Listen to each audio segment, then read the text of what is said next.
Al Capone was born in Brooklyn, New York in 1899 to Italian immigrant parents. From humble beginnings, he would become involved in organized crime at a young age. During Prohibition, Capone rose to power in Chicago as head of a powerful criminal syndicate.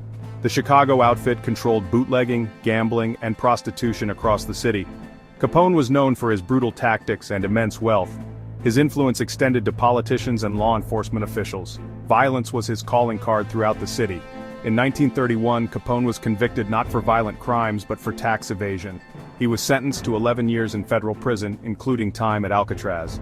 After his release, his health deteriorated due to syphilis. He died in 1947. Capone remains a symbol of 1920s gangsterism and Prohibition-era lawlessness. Walking up to Al Capone's grave now, that we're in the hillside cemetery called Mount Carmel. This used to be covered by bushes. It looks like they cleared it out.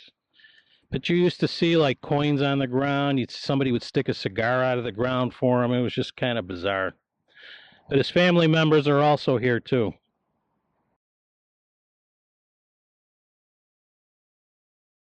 Frank Nitti's grave. His real name actually was Nito.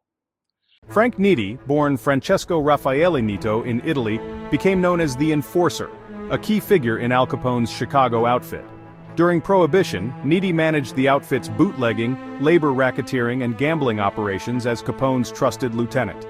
After Capone's 1931 imprisonment, Nitti took control, preferring to operate behind the scenes while expanding into labor unions in Hollywood. 1943, facing federal indictment for Hollywood extortion and suffering from health issues, Nitti's empire began to crumble. Rather than face prison, Frank Nitti ended his life in a rail yard, leaving behind a transformed and enduring criminal organization. But he is just down the roadway a little bit from Al Capone. What a coinkydink. Al Capone's grave is right over there. This is how close he and Nito are. Okay, now we're at Sam Giancana, aka Momo's little monument. Sam Giancana was a powerful American mobster who became boss of the Chicago outfit in the 1950s and 1960s. Born to Sicilian immigrants, he rose through the ranks of organized crime, controlling a vast criminal empire. His empire involved gambling, extortion, and political corruption. Giancana was known for his flashy style and deep underworld connections. He allegedly worked with the CIA in plots to assassinate Fidel Castro during the Cold War. He had rumored ties to the Kennedy family through Frank Sinatra and other celebrities. In the mid-1960s, Giancana went into exile in Mexico. He was later deported and subpoenaed to testify before a grand jury. Just before his testimony, he was murdered in his home in 1975, shot multiple times in what was believed to be a mob hit to keep him silent.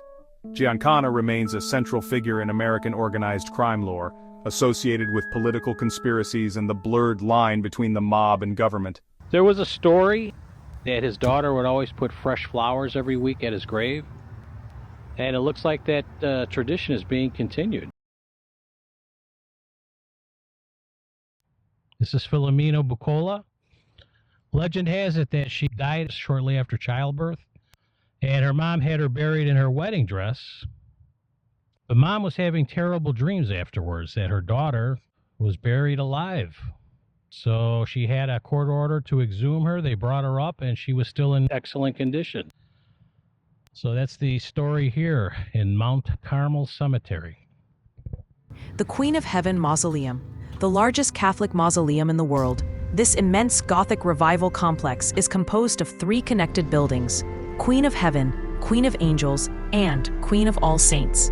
Built in phases, Queen of Heaven, 1957, Queen of Angels, 1960, and Queen of All Saints, 1964.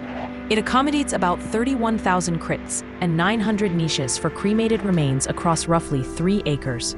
The mausoleum is also celebrated as a museum of religious art, housing hundreds of stained glass windows, up to 227, marble statues, mosaics, exotic hardwood, and numerous types of marble, along with 92 first-class relics and over 200 hand-painted scriptural quotations. At its heart is Our Lady's Chapel, where crypts and niches flank the altar, a nod to early Christian burial customs that prized proximity to sacred spaces.